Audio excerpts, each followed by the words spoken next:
At some point today, Russell, well, until only a couple of hours ago, it looked as if the Sentencing Council, which came up with this ridiculous guidance, Sentencing Council is an unelected quango of 17 people who sit on a panel and come up with ideas about who should get sentenced for what and for how long and what offences warrant what punishments, etc. Anyway, a couple of weeks ago they came up with a brilliant idea that ethnic people, Muslims, gays, trans people should all get more lenient treatment in the courts than, you know, traditional white British citizens, you know, people who live here, citizens of this country, people like me and Russell and you guys probably, well, definitely, I'm sure. So special treatment for ethnic people, for ethnic minorities, Muslims, gays. I mean, that was a disgrace. And to be fair, Shabnam Mahmood and Keir Starmer registered their disapproval of this. Shabnam Mahmood, the Justice Secretary, wrote to the sentencing councils to say that she didn't like this. Anyway, they turned round imperiously and said, we've seen no reason to change our guidance to judges and to magistrates. Anyway, today they've suddenly seen a reason to change their guidance. So it looks as if we got away with this. It looks as if the Sentencing Council have been pushed into dropping their outrageous two-tier guidance to judges and magistrates, which is a good thing. I'll tell you what Labour were really worried about here, Russell, was that when Shabnam Mahmood and Keir Starmer registered their dismay, they were saying this will bring in two-tier justice. So they've always said, no, two-tier justice. Remember Keir Starmer after Southport, outrageous, two-tier, that's not an issue. Yes, it is, mate. It's seriously an issue. So when they complained that this will bring in two-tier justice, they cemented it. Had the Sentencing Council gone ahead with it, Labour would have had to admit we've got two-tier justice. Yes, it would have formalised it. But somehow, see, I can only imagine that the Sentencing Council, no doubt most of whom earn a nice little bung for sitting on that pointless council, unelected, have been told, right, you go along with what you've been told now by the government or we'll just disband you. So they've obviously buckled. But the point is, how do we get to this?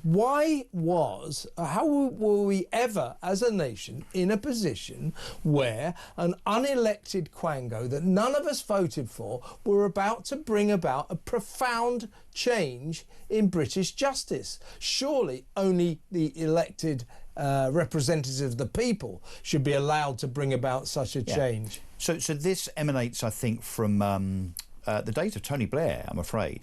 You know, most kind of problems, I think, in this country, I suspect, can be traced back to the days and the reign of Mr. Tony Blair from 1997 onwards. I mean, certainly our open-door immigration policy started at about that point, and I think it was Tony Blair that decided to bring in lots and lots of quangos in the late 90s and early 2000s. Why? Because, of course, he wanted to feather the nest of his mates. Not necessarily financially, I'm not suggesting that, but politically. He wanted lots and lots of people on side, people that therefore owed because he doesn't trust democracy. Well, yes, I guess. Socialist Labour people don't like democracy. But also probably didn't trust his own party, his own parliamentary party, actually. So he sets this up. So previously to the Sentencing Council, the auspices of sentencing would have been down to, I mean, Parliament indirectly, but directly through the Justice Secretary, who, of course, is an MP, was elected and is accountable to Parliament.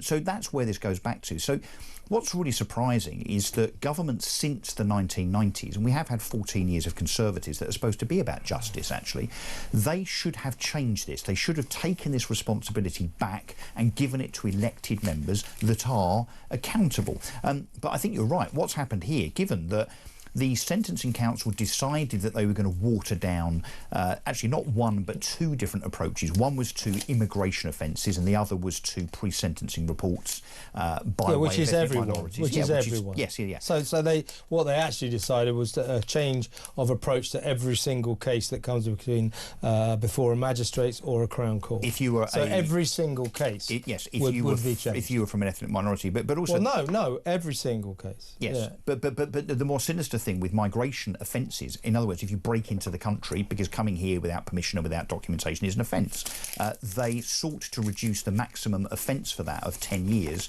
to less than 12 months. Why? Because under 12 months, if you're sentenced to less than 12 months, you can't then be deported. So there is a very, very sinister agenda going on here by way of the Sentencing Council, and I would suggest very humbly that when it comes to everything that's toxic about our civil service and our police force and so on, is reflected in the attitude, the approach and the agenda and the ideology of this Sentencing Council. Unelected, no mandate, yet the tail wagging the dog allows certain things to happen. And let's use an example, because there are many. Hugh Edwards. The reason Hugh Edwards didn't go to prison for being a paedophile was because of the Sentencing Council's guidelines. The reason lots of people don't go to prison and get suspended sentences is because of these 15 individuals, judges, magistrates, police 17. officers. Yeah, 17. The fact including a member of Shabana Mahmood's staff. Shabana Mahmood, when they first came out with this guidance, she threw her arms up in horror and said, I knew nothing of this.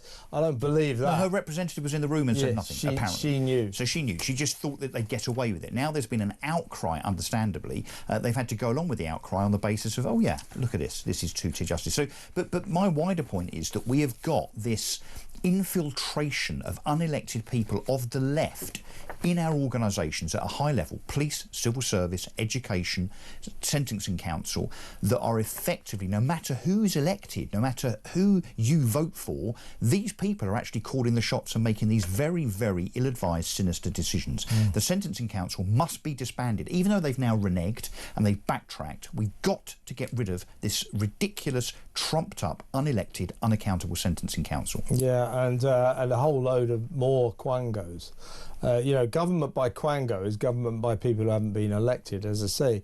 Had tomorrow this would have come in.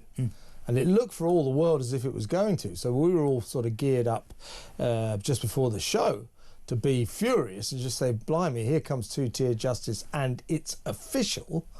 But the last moment, the 11th hour, they buckled and changed their minds. So this guidance to judges and magistrates that they should go easier on ethnic minorities, Muslims, trans people, gays, has been rescinded, or it's been suspended. I don't think it'll come back either.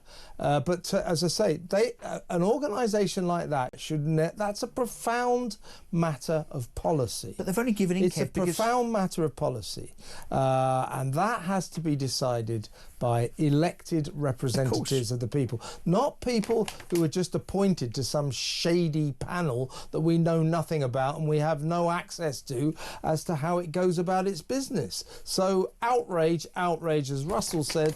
Do you think now we should just abandon the Sentencing Council? I don't quite know what it does. It no doubt costs millions of pounds a year, so we'll save a few quid. Trust me, it won't do anything of any use at all. So, did you remember the bonfire of the Quangos? Who was it that said that when he came into office? I think it was David Cameron said there's going to be a bonfire of the Quangos.